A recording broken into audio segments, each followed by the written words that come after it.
At Invisalign Arena on Monday, we got our first sounds of hockey of the summer as the Carolina Hurricanes developmental camp has officially started. We get to talk about that and so much more on the latest edition of Locked On Hurricanes.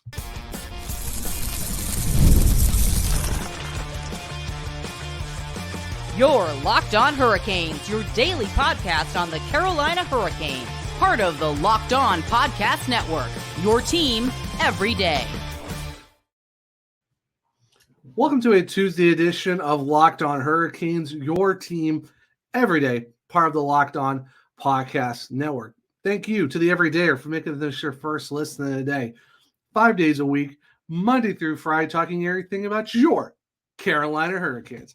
I'm your host, Zach Martin. I am the Carolina Hurricanes beat writer over at the Hockey Writers. I do some AHL coverage over at the Calder Times. I am the co-host of the Surgecast, which is a weekly Carolina Hurricanes podcast, along with all of my duties here at Locked On Hurricanes. Got a very exciting Tuesday episode for you guys as we are going to talk to basically hearing the sights and sounds of day one of the developmental camp. We actually do get to hear from Felix Unger-Sorem and Chicago Wolves head coach Cam Abbott, and just to get their thoughts on day one and everything that's led up to today, as the fact that, you know, with the camp officially starting on Sunday and the first set of on-ice stuff was on Monday. And then at the end of the show, we could do the main takeaways from day one of camp itself. But before we jump into all of that, today's episode is brought to you by FanDuel. Make every moment more, as the fact we are no longer in the hockey playoffs and we're more so into the other sports and in the middle of their seasons. The sports don't really stop sporting, but they're not sporting that we want them to, especially if you're a hockey fan. But this summer, FanDuel is hooking up all customers with a boost or a bonus daily. That's right. There's something for everyone every day, all summer long. Visit FanDuel.com to get started. So like I said, we're going to jump into talking about, hearing from Felix Unger-Sorem and just what he thought of the first day of camp and all that stuff leading up to him, and the fact of him being overseas and all that stuff. And for the fact that he spent last season with Leksands IF of the Swedish Hockey League, where in the 23-24 season, he actually had 3 goals for 15 points in 35 games. And in the playoffs, he actually did pretty well for in the 6 games that he was in. He actually got 3 points in those 6 games, and one of them was a goal. And then looking back at the World Junior Classics over the past year as well, he did have a goal and 6 points in 7 games for the U20 Sweden team. Also played in the World Championships as well, where he did play in 2 games but didn't really get any points. So the 18-year-old winger out of Sweden, the 62nd overall pick by the Hurricanes in the 23 draft, 18 years old, is someone has gotten a lot of people's attention. I know, especially for a lot of the guys who are doing who focus more on the prospects. And it's curious to see what he's going to do, because the fact that, the Hurricanes didn't have an affiliate last year kind of made sense for him to go back to Sweden, go play in the SHL, get some development there in our higher league per se. And the fact that, he's basically been there for most of his career, it kind of made sense for him to go back and just play in the SHL, over the past, few seasons where he played for Leksands, junior 20 team in 22-23, along with our junior 18 team. Of course, the big club for about 7 games. And then, earlier on in his career, played for the U16 team as well. So it kind of makes sense to go back to Leksands, play in the other tiers of the junior hockey, Swedish junior hockey, going from 16 to 18 to 20, the big club as well. So it made sense for him to go over there. Now for the 24-25 season, and the fact that the Hurricanes do have an affiliate, I would not be surprised if the Hurricanes have said, okay, you know what, we got an affiliate back. We're going to bring you to North America, kind of, you're 18 years old, kind of get you set up on North American ice and see how you do. And like I said, I wouldn't be surprised if we see Felix Unger-Sorem with the Chicago Wolves next year, especially with his, the head coach of Cam Abbott, who, Abbott does know Unger-Sorem a little bit for the fact that, Cam does come over from Rogla BK, where he was the head coach of the team, along, the fact that with his twin brother, who was the general manager. It kind of makes sense for the fact that you have the head coach of the Chicago Wolves, coached in the SHL, knows who Felix is. And I think Felix Unger-Sorem could blossom under what Cam could do with the Chicago Wolves. So I would not be surprised if the Hurricanes do bring him over to North America and have him learn from Cam in Chicago with the Wolves in the AHL. So it'll be very, very interesting to see how that works out. So without further ado, we actually are going to go and listen to the audio that Canes PR took of Felix and how he just talked to media and stuff like that. So without further ado, let's head on over and listen to Felix Unger-Sorem talk about day one of the on-ice stuff at development camp and everything that's led up to this point. I think when we spoke to you last year, one of the funny things you mentioned was you didn't bring short pants. You said it was hot and you had long pants. Yeah. Did you remember to bring shorts this year? Yeah, I brought every shorts I had at home, so it was not a lot of pants I brought. So, Good for you. What did you learn in last year's development camp that you're hoping to maybe build on this year? You learn every day. Like now you know what's coming almost, or at least a little bit of it, so you can focus more on the hockey part. Have you had any discussions with Coach Brind'amour about maybe how your game has developed, or from what he's seen of you? No, nothing that deep. Season just ended, and I've been taking a break, but we'll probably talk about it. We'll see. How do you feel like you played this year in the Swedish league? It was fun. I learned a lot. Got the chance to play power play, and they gave me a good opportunity, so I'm thankful for that. You also got an opportunity to play in the Worlds this spring. Just can you speak to that, and how do you think that helped you playing with those guys? Yeah, it was really fun. Even though I didn't play so many games, just the experience to be there and be with the guys there, it was really fun. I learned a lot. What did you take from last year's camp that you tried to apply to your game this past season? Just how good the players are here, how much I need to improve and work hard off the ice and on the ice. Looks like you got a little bigger. You got some weight. Yeah, no, I don't know, but a lot of guys have told me that, but I don't think so. We're just taking it day by day. Yeah. I don't know. What are some areas of your game that you'd like to continue working on? I would like to try to get more scoring, like getting those dirty areas in front of the net. Try to pick up some rebound goals and stuff like that, but and just keep improving what I'm good at too. Protecting the puck, try to find plays, and just be a consistent player. Your new general manager, Eric Tolsky, mentioned in his press conference and availabilities that a lot of opportunities are going to be coming for the younger guys, especially in the farm system, to kind of help out what they weren't able to do in free agency. Do you see that as like a goal or something you're working towards to kind of earn that opportunity that Tolsky was talking about?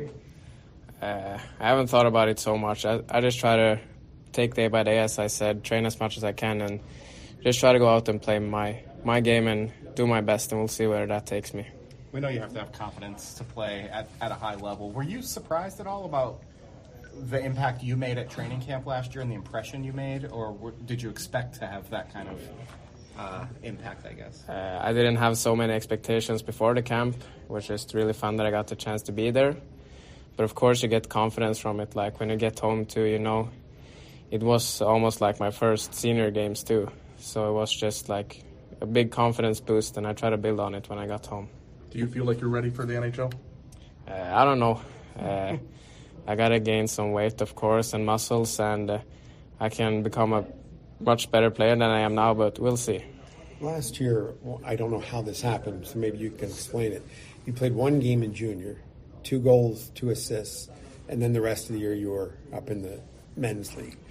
Tell me how that happened. Was it literally you played one game, put up 4 points, and got called up, and that was the end of your junior days? If I remember right, I think I was extra forward one game, and the juniors had the game after, and the coach asked me if I wanted to play, and of course I want to play, so I played that game, and yeah, it was the only game I played, but it was fun. Were they nice goals, nice setups? I mean, did you feel like you really were overmatched there? No, it's a good level. It's a really good level. I was lucky that game, one lucky assist, and the puck bounced in. But it was really fun. It is my buddies there, the guys I go to school with. So yeah, it was fun. So after that, you were on to the men's league. Tell me what that's like playing against, even on your roster. I mean, you were 5 years younger than the next youngest players who played all season. What do you find out playing against men who, like you said, are bigger, stronger, muscular? yeah, you learn a lot. You gotta like play. How do you say? I gotta still try to do my thing, even though they're bigger than me. I still gotta try to protect the puck and do stuff like that. But you learn a lot, and you play with older guys too, so you can learn from them too. Did you have any teammates who kind of took you under their wing, kind of helped you out? No, but everybody's so nice. You can ask everybody there. It was really good there. I learned a lot. It was first pro season, so it's really fun.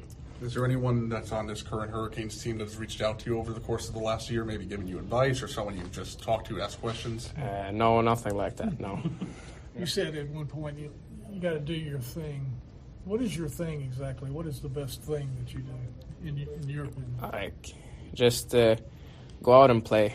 I usually don't think so much when I'm on the ice. I don't think so much before the games or stuff like that. I'm just really happy I get the opportunity to be at stuff camps like this or games in Sweden or wherever I am. I'm just really thankful for the opportunity. So, really awesome to hear from Felix Unger-Sorem, just talk about how he, developed over the last year, especially in the SHL, playing with a bunch of different variations of teams throughout the season. The fact that you kind of started in the junior 20 team, only played one game, then played most of the season with the senior team, and just going through the World Junior Classics, making an impact there. Also, just even talking about the World Juniors and how he said that, yeah, it was only 2 games, but being in a room with like Carlson, Pedersen, and almost all those guys, you're talking to all the the current Swedes in the NHL, so you're kind of rubbing shoulders with those guys. So definitely just more experiences for him. The fact that you're back with the big boys in the SHL, playing against all those teams, and then you're playing in the World Juniors, going to the World Championships, and being around some NHL caliber guys, you kind of get that feeling of what it's like to be in a room with a bunch of NHLers. And the fact that he's just coming now back to the Canes and doing development camp and just being able to just take it day by day and just enjoy it. So definitely a lot of fun to hear from Felix Unger-Sorem, an 18-year-old kid from Sweden, just trying to navigate what is hockey in his life right now, especially at a young age. So like I said, I'm very curious to see what the Hurricanes do. In my opinion, I really do hope that he does come to North America and play with the Chicago Wolves next year under Cam Abbott. Now, speaking of Cam Abbott, we are going to talk about him in the next segment and hear from him as well as he kind of runs the first day of the on-ice stuff at the Hurricanes development camp, which we'll get to here in just a little bit on a Tuesday edition of Locked On Hurricanes.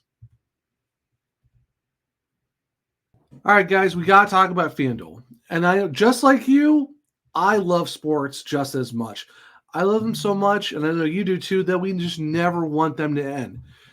But unfortunately, hockey season is over. But we do have, Major League Baseball going on. We got golf, NASCAR, NWSL, WNBA. So there's a lot of stuff going on right now.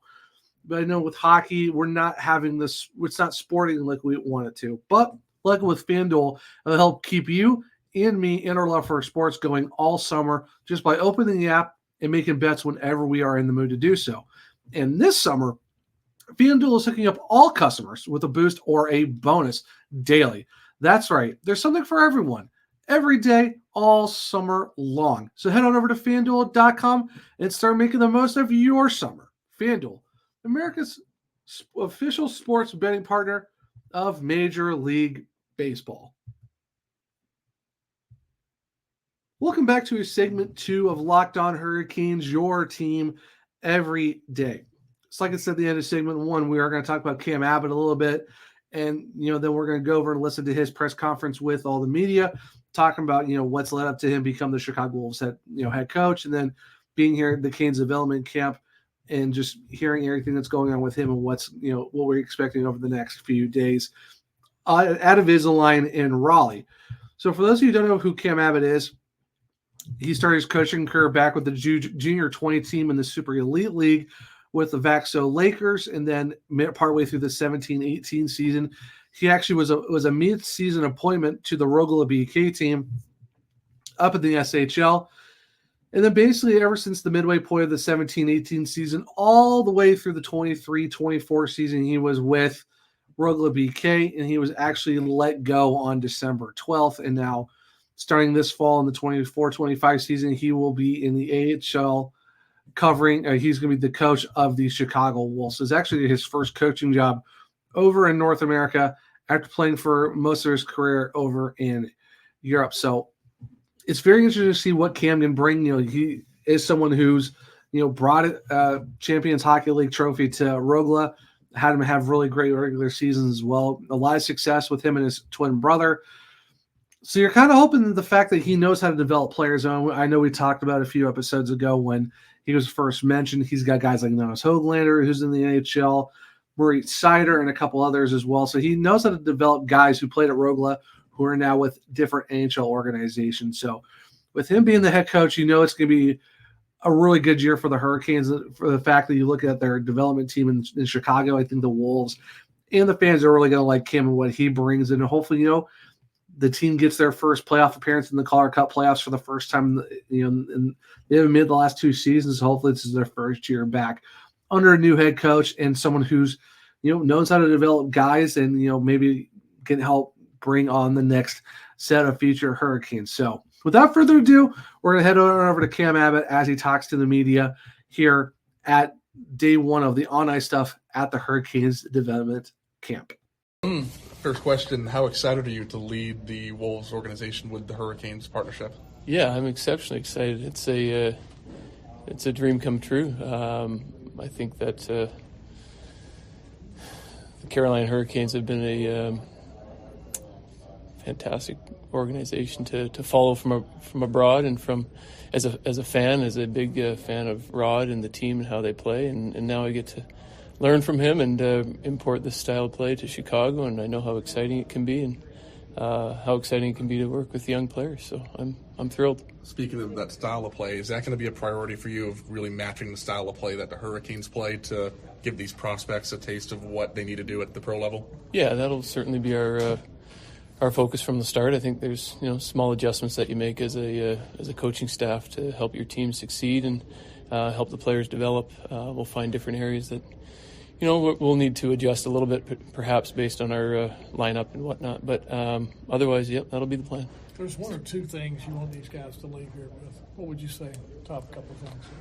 This week, well, I've tried to get to know each guy myself individually, and I think that's probably the first thing is for them to focus on meeting new people and getting to know the organization, as well as taking in as much information as they can, staying true to what they are and what's got them here as players. They should celebrate how they belong here, and they should be excited about their futures, and to take those relationships with them this week and get excited about the future. I asked you on the Zoom call about how do you adapt as a coach from coaching in Europe to coaching here. On the same side of things, there's a lot of European prospects. Do you think that you can help a lot of those guys to adapt to what it's like to play in North America, how the differences are because of your experience overseas? Certainly. I think in some ways the X's and O's it's overrated. It's all about the relationships, and for sure helping the young guys, the older guys. We're all new in a lot of ways coming into Chicago. There's only been a few players that have played there recently. So it'll be a great experience for all of us coming into that situation together.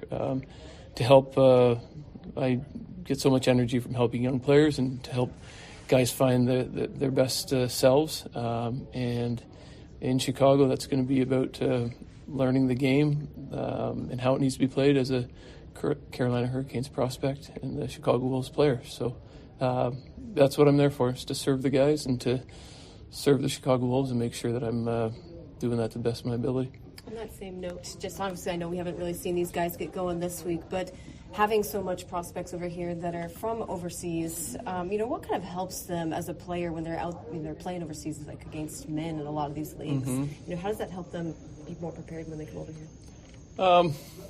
Some of these guys are pretty reserved, pretty quiet. A lot of European guys have that tendency, but they certainly have been playing, majority of them, pro hockey, and they're very capable young men, very respectful, very talented. And so I think the adjustment is often can be extreme for some, and to recognize that, to see what they need help with, to make sure there's a lot of support for them off the ice and in all the areas that come along with changing countries and getting away from your support network. A lot of newness that becomes challenging, and I know that very well. I've done it myself, just to really dig into those relationships and hope I can be right from the start be somebody they can look towards for guidance and help. Is it a goal of yours to one day coach in the NHL? I'd love to coach in the NHL, but it's always been my way of being, where I'm not focused on in any capacity other than what I'm excited about, and that's right in front of me right now. And with the Chicago Wolves, it's a dream come true to coach in the AHL and to be part of this organization here, and we'll just focus on that, and tomorrow will take care of itself. So knowing that, have you had any discussions with Rod about how to be the best coach you can be? Has he given you any advice? I've had some wonderful discussions with Rod already. He's I'm sure you guys all hold him very highly in regard, and rightfully so. A hell of a hockey coach, hell of a leader, and just a fantastic person to get to learn from. So I'm grateful for that, and look forward to that more time in the future. How unique of a situation is Chicago in that there's an NHL team there also? It's a big city. A lot of the AHL teams are in, smaller cities. Does that appeal to you to, you end up in Chicago? It's a I think they have one of the strongest, if not the strongest, fan base in the AHL. I mean, they're averaging whatever it is, 9,000 plus a game, and they've been a championship level team for a big part of the history of the organization. They've won 5 championships, and it's an established team in the city of Rosemont, and I'm excited to learn more about the history and to celebrate that and to help protect that. I think it's important to honor how great they've been in the past, and really, I'm not concerned about other sports franchises in the same city. It's a big city, and they've obviously got a very loyal fan base. Cam, we've talked a lot about the players will be coaching, but how about yourself? When you're behind the bench, how would you describe the emotions you're going through in a game?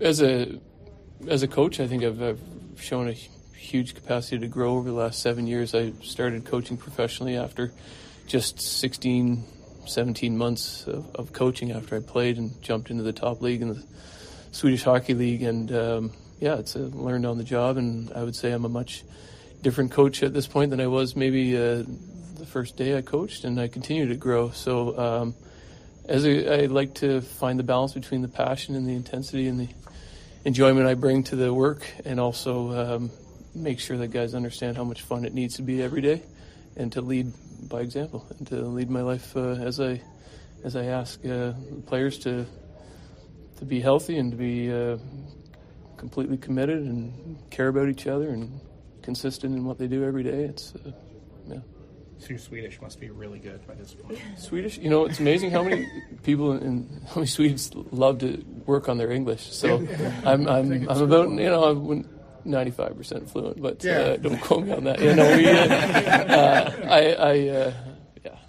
I can converse with the guys in Swedish, no problem. So. Yeah. Can you tell us something about this Swede Unger-Sorem that we may not know? Wow. Yeah. Well, first off, it's tough to single anyone out because there's a whole number of quality, talented kids in their different aspects in the room here for this camp. But Felix in particular, played with the World Championship team with Team Sweden this past spring, and he's a very talented young player that has a bright future. Same time, he knows he's the first one. A lot of things he needs to work on to get better at to be the complete NHL player that he will be someday. And so let's get into those details and just keep getting better every single day. Can you see some of it, though, in terms of playmaking or vision and that sort of stuff already? I mean, is that apparent to you?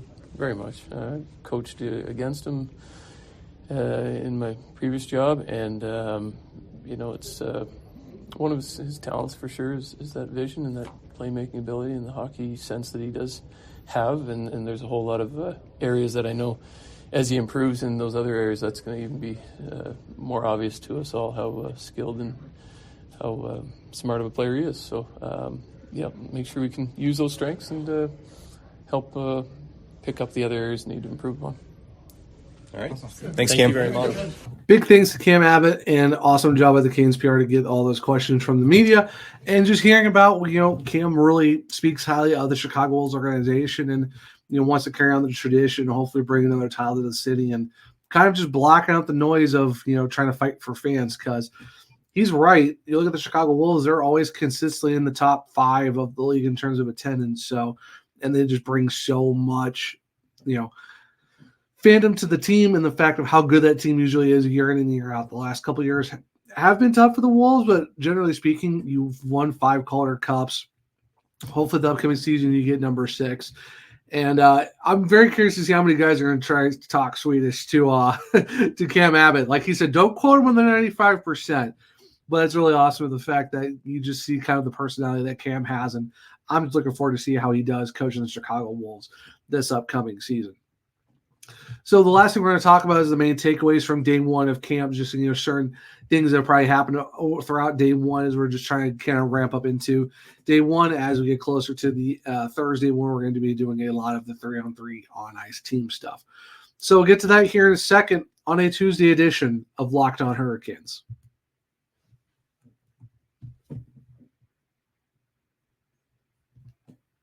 Welcome back to segment 3 of Locked On Hurricanes, your team every day. So, like I said at the end of segment 2, we're going to jump in from the main takeaways of day 1 of camp, just seeing what the writers were talking about, just seeing what some of the sights and sounds that did happen. Big shout out to Walt Ruff, who covered a lot of the videos and stuff like that. And great job by Canes PR to catch all the big notes and stuff like that.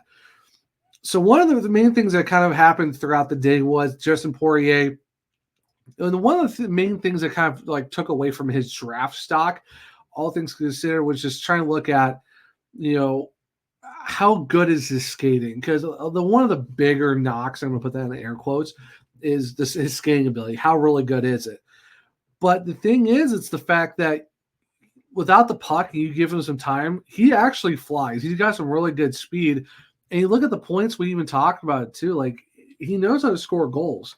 He does a really good job. This is the one of the guys I'm really excited for coming out of the QMJHL. Probably one of the most prolific goal scorers the Hurricanes got in the draft, and it's gonna be exciting to see how he does. Today for Tuesday's edition, the Tuesday of day 2 of camp, to see how he does with the puck. But all things considered, it seems like with his skating, the dude is quick, and that's one of the things that the Hurricanes are really good at, is trying to do transitions and use that speed to their ability. So, if Justin Poirier has that speed, I'm really curious to see what the Canes do with him. Do you send him back to junior, or do you kind of bring him to the AHL and kind of get him around some other guys as well and see what Cam Abbott can do in terms of his getting him ready? Because Cam said it back in segment 2 that he loves to teach the young guys. He also wants to mix in how to take care of the old guys too. So you've got a head coach who's going to be able to do what he needs to develop these guys, and that's just one of his main things. It's like, it goes beyond X's and O's. It's about the relationships of, getting close to the guys, understanding how they are as people, and trying to develop them and make them better hockey players, but also better people. So if I'm the Hurricanes and Justin Poirier has what it takes to, clean up the skating, that's kind of a thing that goes against him, and just work someone else he has, I think being with Cam Abbott will go a long way. And another, big thing that was kind of funny that came out of camp was that Charles Alexis Legault, came out a little bit earlier than the group 2, kind of took a lap with group 1 and kind of had a little bit of a spill. And a lot of guys from group 1 had a good laugh, but, Alexis Legault kind of had a, good sense of humor about it and kind of laughed himself and just was kind of able to brush out it happens. And then just throughout the day too, you kind of looked at and see, just watching Unger-Sorem, see how he skated, how the rest of the guys kind of skate around too, and just being able to see how the players do overall, and the fact that when it comes to just trying to figure out, okay, how certain guys' skating abilities are, how they're, just trying to get the on-ice stuff going as well, and the fact that, just trying to see how their skating and their speed is. Unger-Sorem is really, really fast. Kid's going to turn 19 this September, so we're going to see how he does. Bradley Nadeau's got some really good wheels as well. So you're looking at a thing where the Hurricanes are going to have a lot of fast guys, and they're going to try to figure out how to work with them and stuff like that. But overall, you kind of look just how day 1 is, and the fact that it's getting those guys figure out and see what they want to do, and just trying to figure out what Cam Abbott wants to do in terms of training these guys, and what's going to come for the big club as well. For the Hurricanes, and also how they're going to do with the Chicago Wolves. But just the thing with kind of the big takeaway is just how Unger-Sorem is. He's 5'10", 170, but a lot of people are saying he add a little bit of muscle. He says he doesn't really see it, but it seems like a lot of people are kind of taken away from the fact that he's gotten a little bit bigger, not noticeably, but enough to be like, you never know. But like I said, day one was just a lot about just seeing how the guys' skating abilities are, trying to get their speeds down, just trying to get some agility and stuff like that going. So nothing too crazy for day one at camp, but it's good to get some, sights and sounds. We get some hockey action going on, at least back in Raleigh. Nothing too serious, but something to be like, you know what? We got some hockey-related things going on, and it's really good to see. So that will wrap up a Tuesday edition of Locked On Hurricanes. I hope everyone enjoyed the show. If you want to keep up with everything that I'm doing covering the Carolina Hurricanes, you can follow me on X at OneSureZach. You can follow the podcast at LO_Hurricanes. If you want to click the links in my bio, you can find where to find all my newsletters and articles over at the Hockey Writers. You can check out the AHL coverage that I do over at the Calder Times. There's a link to where to listen and watch my other podcasts, the Searchcast on podcast platforms and on YouTube. And there's also a link for this podcast. If you want to listen to all podcast platforms, make sure to leave a 5-star rating and a review because that'll help grow the show. I really appreciate that. We're at 49. If we can get to 50 and get a 5-star rating, that'd be really, really appreciated. If you're on the YouTube side of things, make sure to hit subscribe, hit the bell notification, that way you don't miss the show. Hit the thumbs up button. Let me know if you like the show. And let me know what you think of, the comments made from Felix Unger-Sorem and Cam Abbott as they got through day one and kind of what they're hoping for the upcoming season, also through development camp as well. Make sure to share this podcast with all other Caniacs so they become everydayers just like you. We are over 900 subscribers, and we're on the road to 1,000. And if we get to 1,000 subscribers, I might just do something special for you guys. But like I said, I hope everyone enjoyed the Tuesday edition of Locked On Hurricanes. I hope everyone enjoys the rest of their Tuesday. And until next time, as always, let's go Canes.